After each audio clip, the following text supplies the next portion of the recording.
Legal, já estamos de volta aqui no programa Conexão, sempre em nome de Unimed Marília. Cuidar bem da sua saúde, esse é o plano.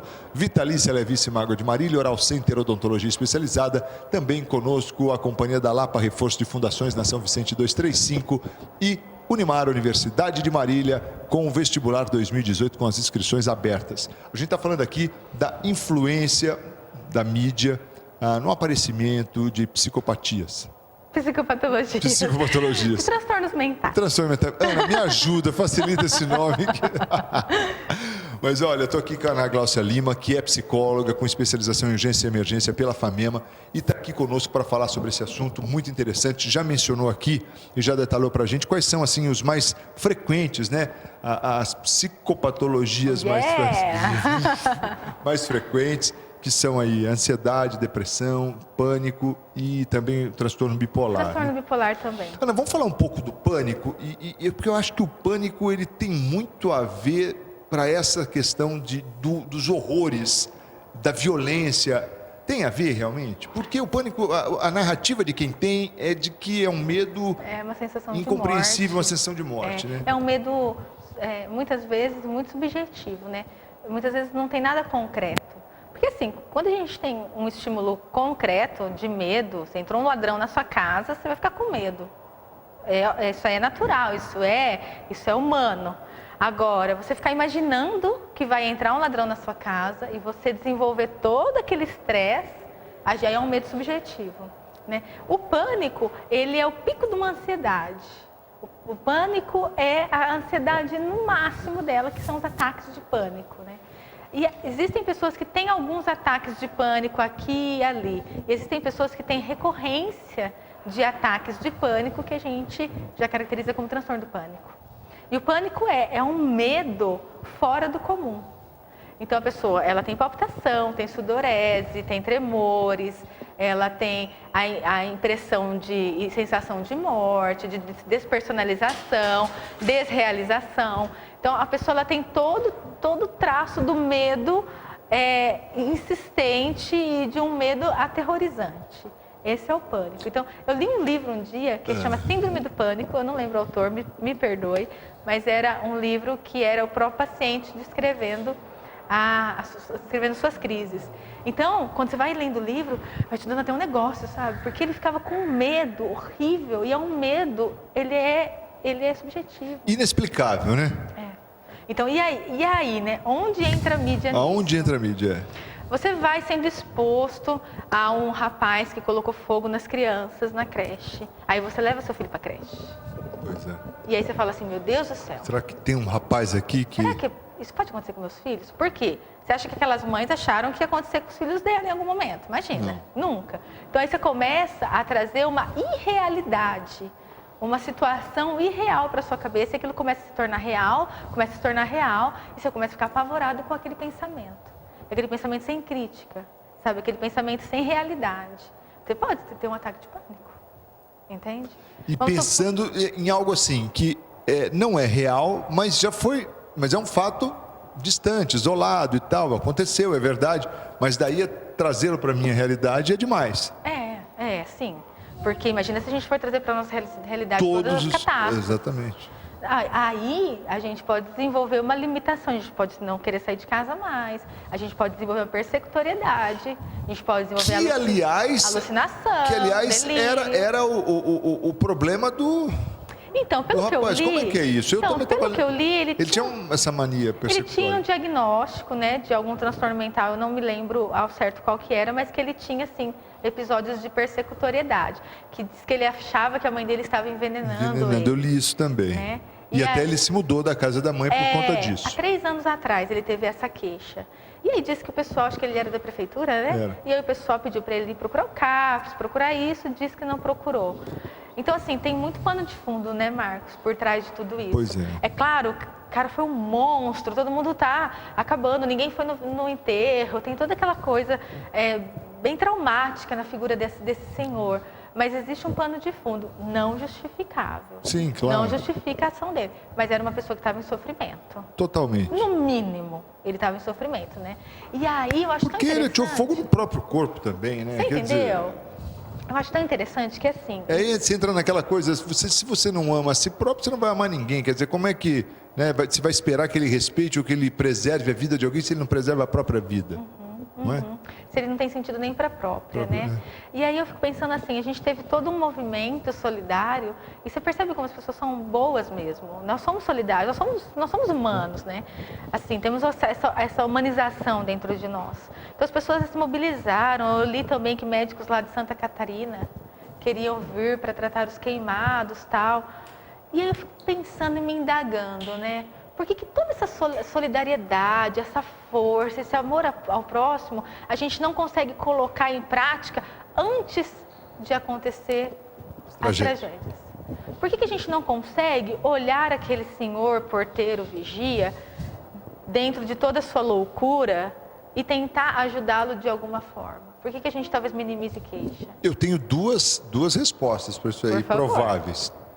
Eu acho que a primeira, porque quando o olhar da mídia está no fato, estimula algumas pessoas a participarem. A solidariedade, ela pode ser entendida por outros pontos de vista, concordo com você. Esse eu acho que é talvez a primeira resposta. E a segunda, realmente, é que eu acho que o ser humano, ele é sensibilizado só na tragédia mesmo. A gente tem essa predisposição a se sensibilizar com o outro na tragédia. Na possibilidade de, talvez não.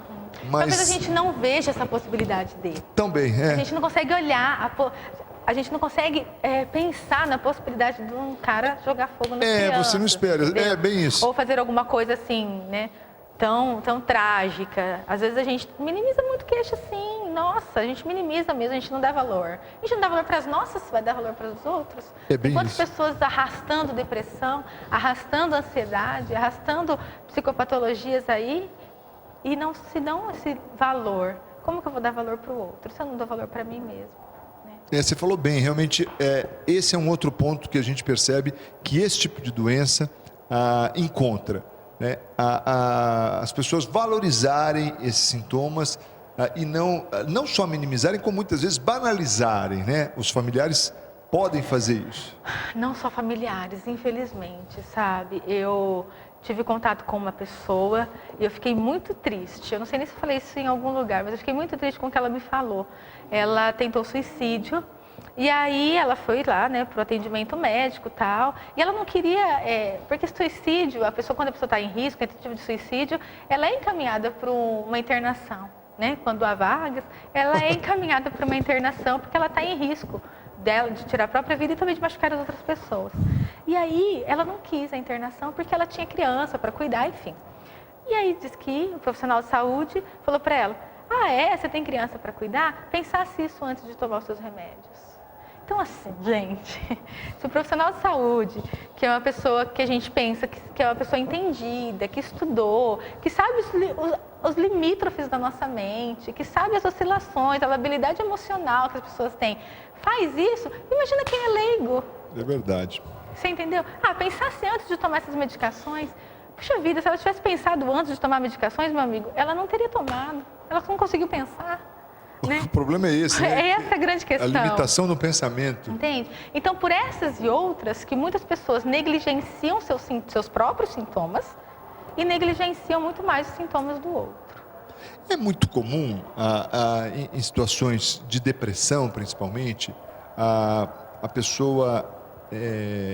porque a depressão, geralmente, ela acaba não tendo a pessoa não consegue trazer à luz o motivo pelo qual ela está daquele jeito. Ela está porque ela está. Sim. Né? Quer dizer, a vida fica cinza. Ela não consegue ver o gatilho. Exatamente. E aí começar a apontar para familiar, para filhos, para esposa ou para o marido, enfim, o motivo da sua depressão? Pode sim. Pode corresponsabilizar os outros. Né? E aí gera um conflito familiar, gera conflito entre amigos, pode sim corresponsabilizar. Ou então, você sabe que tem pessoas que se acostumam com o humor deprimido. Eu sou assim. Eu sou meio triste mesmo. Mas minha vida não tem sentido mesmo. Mas sempre foi assim, né, Ana? Então, é assim mesmo. Não é assim. Não precisa ser assim. Tem pessoas que se acostumam com aquele Mas tem também pessoas desse tipo, quer dizer, que vão, não, é assim mesmo, faz tempo que eu sou assim, eu nasci assim, você sempre assim, Gabriela, síndrome de Gabriela. Sim. Mas, em alguns momentos, pioram, né? E depois retornam para esse quadro novamente. Não, é assim mesmo, eu estou um pouco melhor, mas também não melhoro.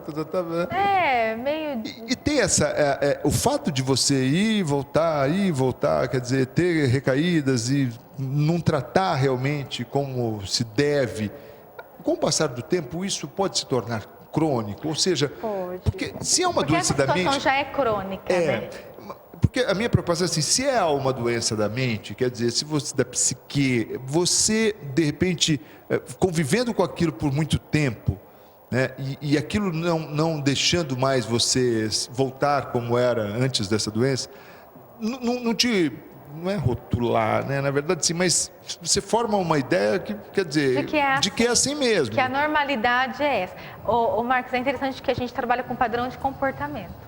Então, dependendo do comportamento, ele pode ser padronizado, ele pode virar um padrão. E aí existem N problemas. Por exemplo, se uma pessoa ela tem depressão, e aí, depressão crônica, e em alguns momentos ela tem deixa os sintomas mais agudos, e em alguns momentos não. Em alguns momentos mais agudos, em alguns momentos não. Ela pode acostumar e esse comportamento e essa sensação ser um padrão de vida dela. Ela pode também desenvolver ganhos secundários com essa situação, com a depressão, porque ela pode desenvolver, sei lá, as pessoas podem ficar mais próximas dela, tratá-la com cuidado.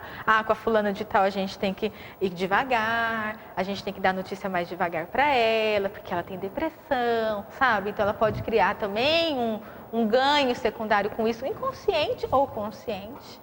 E ela pode também não sair desse quadro por N motivos. Ela pode arrastar a depressão por muito tempo, Ela pode não se adaptar em alguns tratamentos, ela pode deixar a medicação. Então, casos de depressão, eu acho que a depressão em si, ela é uma das doenças mais difíceis de manejar. Mais difíceis. Eu diria que é até mais difícil que o próprio pânico, né? É mais difícil. É mais difícil porque tem um padrãozinho de pensamento, é um funcionamento dela. São crenças que ela tem que são muito difíceis de você negativar, são muito difíceis de você colocar crenças positivas no lugar de crenças negativas. É uma recorrência muito de sintomas. O psiquiatra e o psicoterapeuta precisam ter muita paciência. A família precisa ter muita paciência com a pessoa em depressão. É horrível a depressão. Eu já tive depressão medicamentosa, acredita? É horrível. É horrível, assim, o nome é horrível, sabe? É uma tristeza incomum, uma tristeza enorme que você sente. É um preto, o mundo vira cinza de verdade. Então a gente realmente não pode minimizar essa queixa. E muitas pessoas, elas começam a patologizar como depressão todas as tristezas. Tristeza a gente vai ter. Não chame tristezas esporádicas de depressão. Deus queira que as pessoas não tenham essa depressão que elas falam que têm. Entende? Hoje eu tô meio com depressão, hoje eu não tô bom. Não, gente, porque a depressão ela é uma coisa muito séria. E é muito triste quem tem depressão. Porque ela funciona naquele padrão de pensamento, naquele padrão de comportamento. Ela não vê sentido na vida, entende? E quando ela tem uma depressão crônica, quando agudiza, quando ela se afunda, ela pode cometer suicídio. Ela pode desenvolver um pânico, ela pode desenvolver outras psicopatologias junto.